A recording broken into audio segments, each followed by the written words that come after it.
Casi ya 7:18, tenemos el agrado de contar aquí con la presencia de la ingeniera Victoria de Sintonio, candidata asambleísta por el Distrito 2 de Guayas.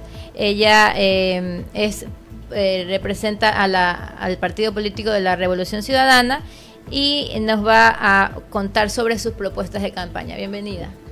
Muchísimas gracias, Sofía, qué gusto volver a verte. Dianita, muchas gracias por la invitación y un abrazo para todos quienes nos están escuchando. Efectivamente, soy candidata a la reelección por la provincia del Guayas, por el Distrito 2 de la Revolución Ciudadana, lista 5. Uh-huh. Victoria, cuéntanos, ¿cómo se ve el panorama de estas elecciones?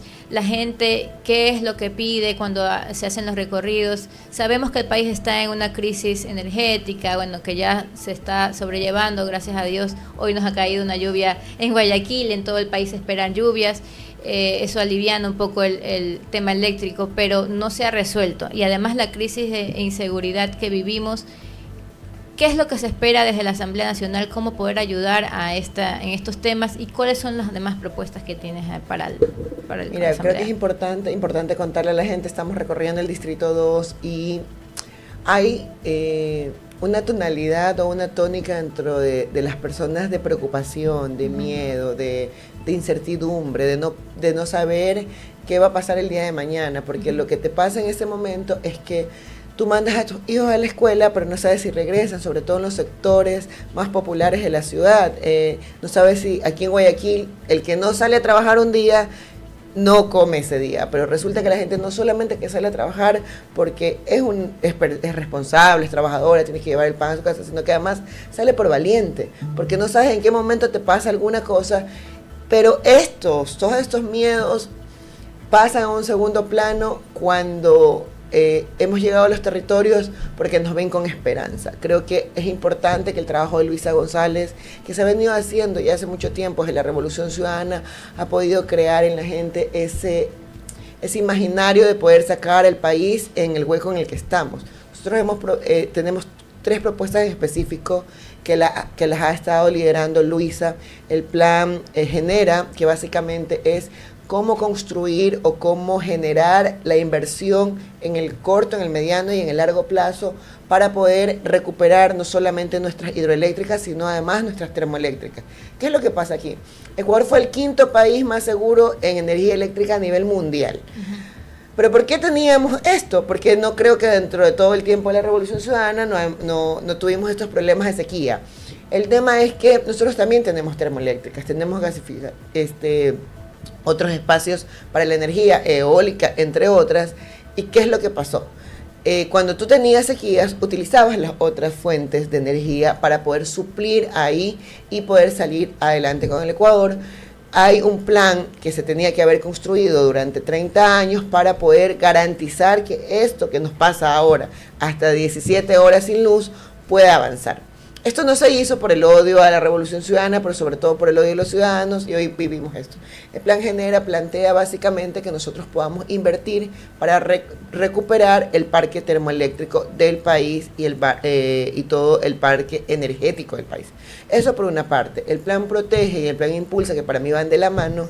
El plan Protege te plantea, ¿qué nosotros decimos? Hay que invertir para que todos los policías, la fuerza pública, tengan chalecos, camionetas para movilizarse, balas, pistolas, todo lo que necesiten. Pero eso no te resuelve el problema, porque no es solamente decir voy a mandar a todo el mundo, a toda la fuerza pública a las calles. Si tú le declaras la guerra a los grupos de delincuencia organizada, a la inseguridad en este país, tienes que declararle la guerra a la pobreza. ¿Y cómo le declaras la guerra a la pobreza? Entregando empleos, generando empleos, le declaras la pobreza dándole becas a los estudiantes, sacando a los estudiantes de los colegios hacia las universidades, a los niños les entregas un pupitre, les das el desayuno escolar, le das todas las facilidades para que estén ahí.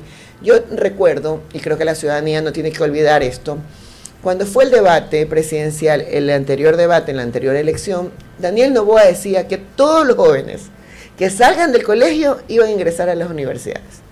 Luisa González le preguntaba si todos los jóvenes van a ingresar, con qué plata y cómo lo va a hacer.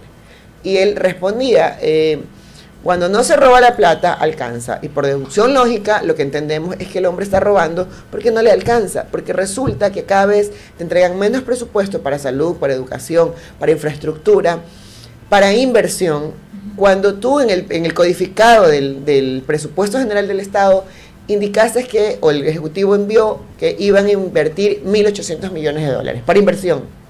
Pero resulta que estos 1.800 millones de dólares solamente han ocupado el 54%. Quiere decir que más o menos 800 millones de dólares todavía están ahí. No los ocuparon en el 2024. Y aquí nos faltan carreteras, nos faltan escuelas, nos faltan insumos médicos en los hospitales, infraestructura en los hospitales. No tenemos la garantía de tener seguridad ciudadana en ninguna parte del país. Todos los días lo que aquí hacemos, en vez de contar obras, en vez de contar inversión, contamos muertes, secuestros, asesinatos, vacunas, entre otras, y puedo seguir en la lista de la inseguridad, pero lo que no puedo nombrar como ciudadana y como política es ninguna obra que te beneficie en referencia a la inversión en el país.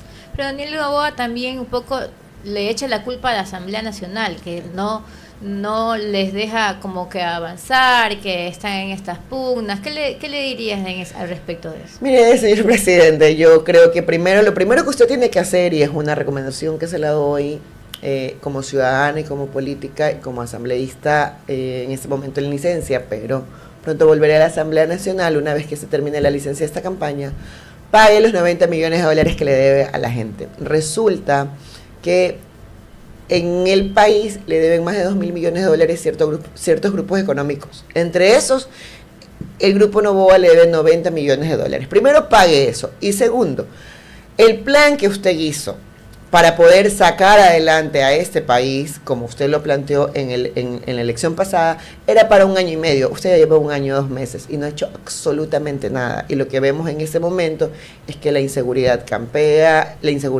no hay trabajo. Los apagones nos permitieron, o lo único que le permitieron a usted, es crear más de 100.000 desempleos en el país. Hemos perdido la economía, hemos perdido la seguridad, hemos perdido la esperanza. Después de la crisis del 99, señor Daniel Noboa, usted ha logrado que los ecuatorianos nuevamente salgan expulsados de su tierra. Y lo lamentable es que nosotros, los ciudadanos, tenemos que perder a nuestras familias contacto de hasta 2 meses porque se pasan por tierra a través del Darién para llegar a Estados Unidos.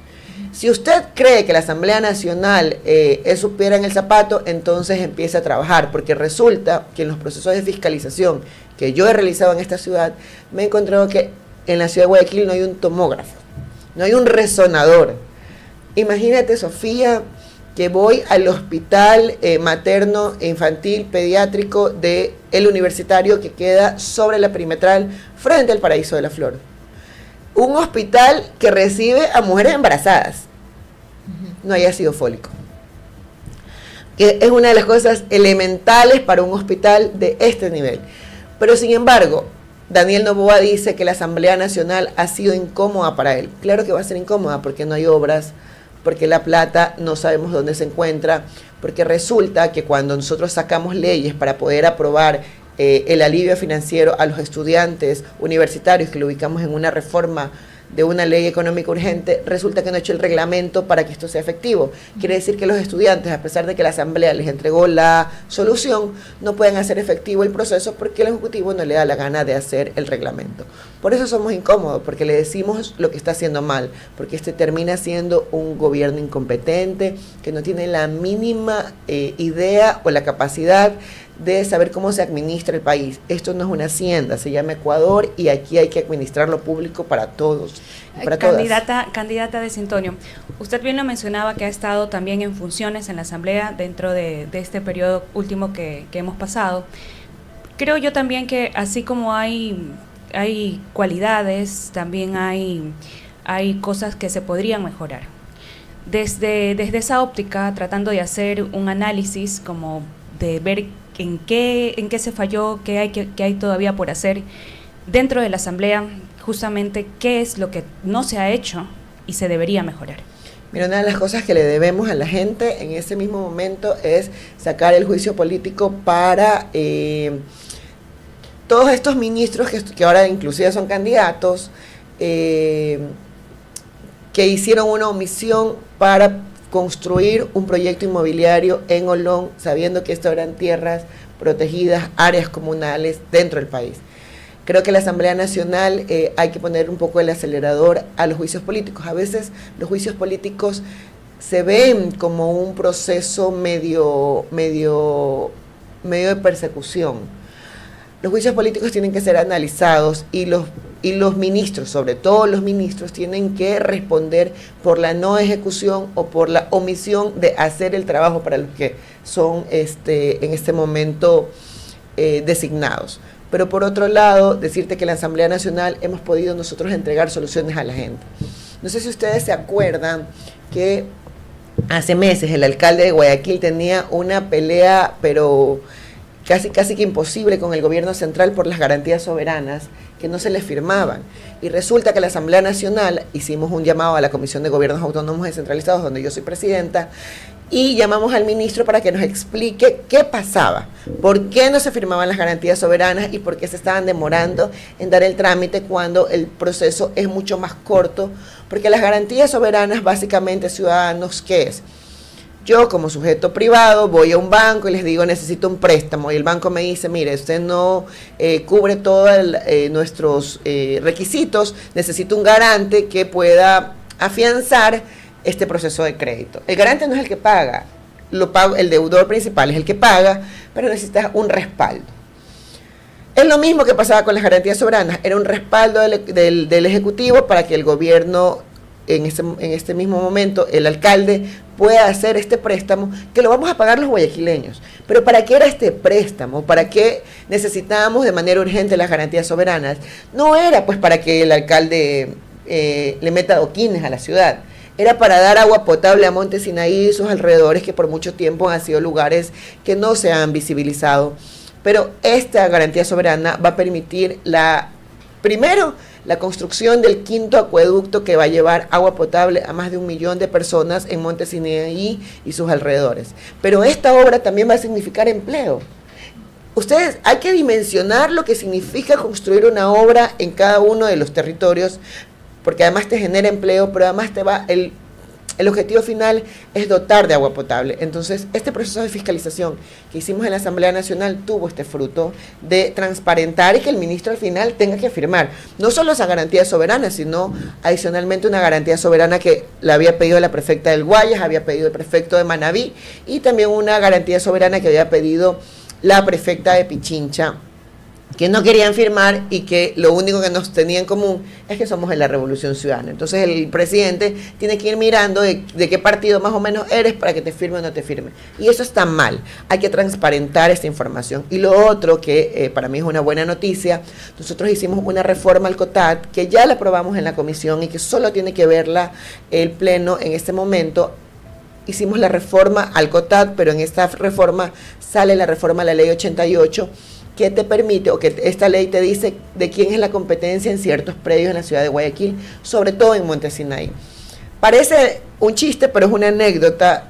En Monte Sinaí tienes cooperativas, y en estas cooperativas, dentro de cada una de las manzanas, resulta que la mitad de la manzana o la mitad de la cooperativa tiene la competencia en el municipio.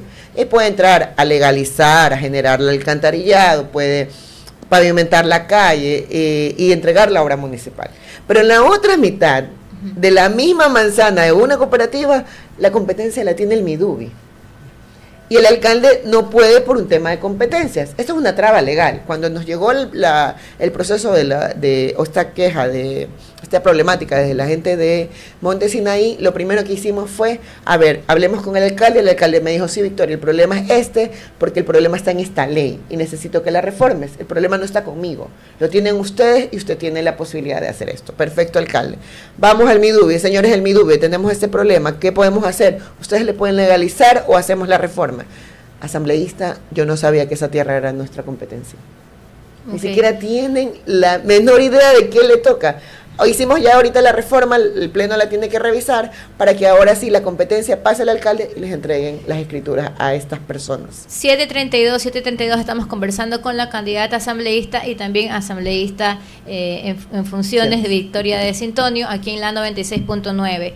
Hablando de competencias, en estos momentos hay justamente una disputa entre el municipio de Guayaquil, el gobierno nacional, una vez más, por el tema ahora de las competencias de las licencias del ambiente. Le han otorgado a la prefectura del Guayas estas licencias que incluso la prefecta se ha mostrado sorprendida porque ha sido de manera espontánea, que lo ha hecho el gobierno sin haberles comunicado, y ella dice que no tienen los recursos para poder manejarlo.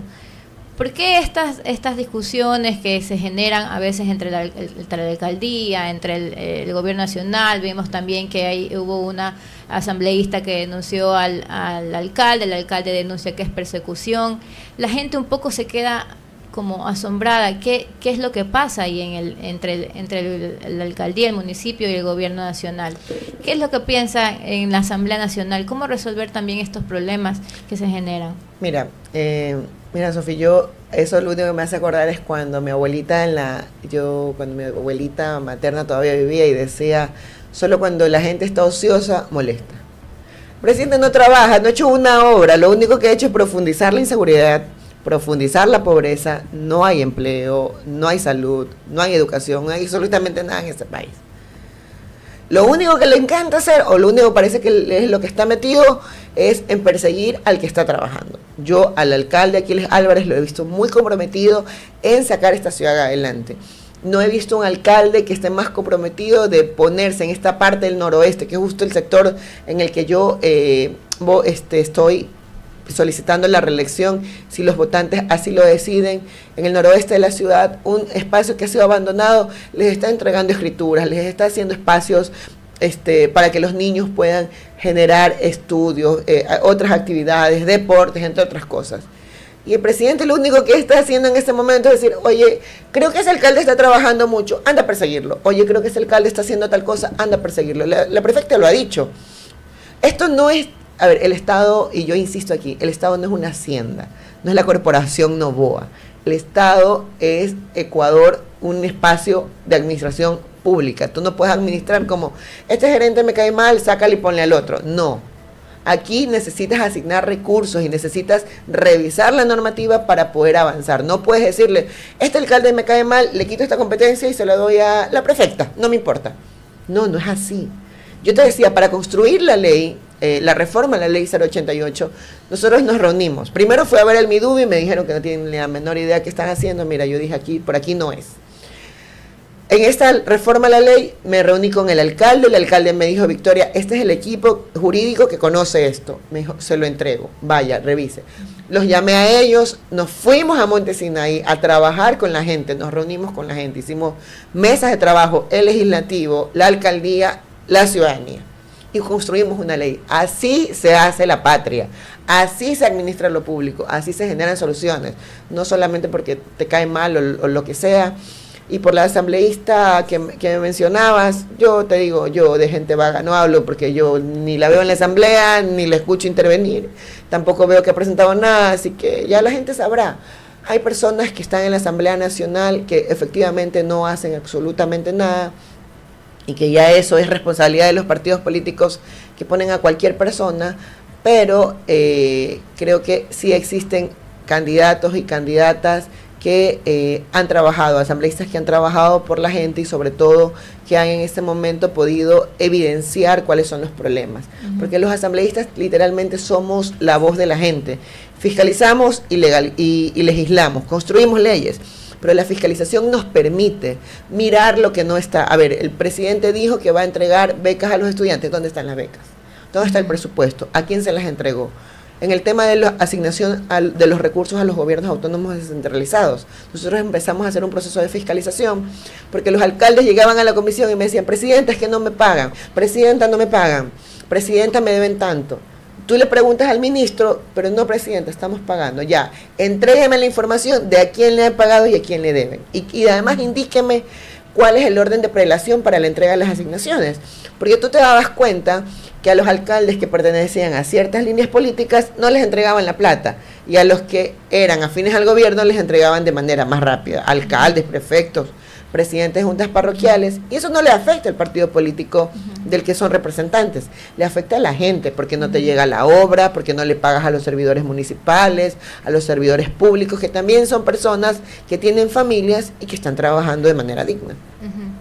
Ya, un mensaje final, Victoria, a los electores, al Distrito 2 que está por el cual estás pidiendo la reelección, que le quieras dar a ellos aquí en la 96.9.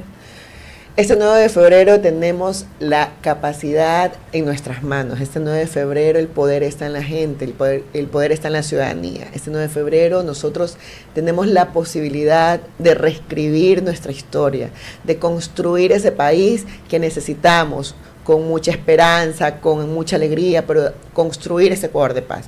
Este 9 de febrero creo que tenemos que votar con conciencia, pero quiero decirles que es tiempo de mujeres y que hay una candidata a la presidencia que va a poder lograr revivir esta patria, y se llama Luisa González, de Revolución Ciudadana, lista 5. Así que este 9 de febrero, todito 5, con esperanza, con alegría, porque vamos a revivir esta patria con Luisa. 7:38 y agradecemos a la candidata de Sintonio por habernos acompañado en la cabina de la 96.9. Ahora vamos a hacer una pausa comercial y regresamos con más entrevistas para que ustedes puedan conocer justamente quiénes son esos candidatos que están participando para un curul en la Asamblea Nacional. Usted está en sintonía de su informativo Noticias 96 a través de la 96.9. En información, la radio que te mueve. Los mejores momentos de tu vida. Compártelos con la 96.9. Despierte informado.